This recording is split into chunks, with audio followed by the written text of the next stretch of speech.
How to delete videos on TikTok. Hi everyone, welcome back to the channel. In today's video, I'll simply guide you through the steps on how you can delete videos on TikTok, so make sure to watch the video till the very end.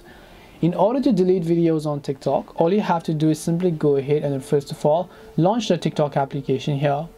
Then you want to simply come to the profile tab from the bottom right of the screen. Here you'll be able to see all the videos that you've added. So all you have to do is just select a specific video that you want to go ahead and delete. Then just tap the three dots option from the bottom right. Scroll to all the way to the right hand side, you'll find this trash icon that says delete. So you want to make sure to just tap this delete option, tap on delete, and then this video will get successfully deleted. This way you can go ahead and then delete videos on TikTok.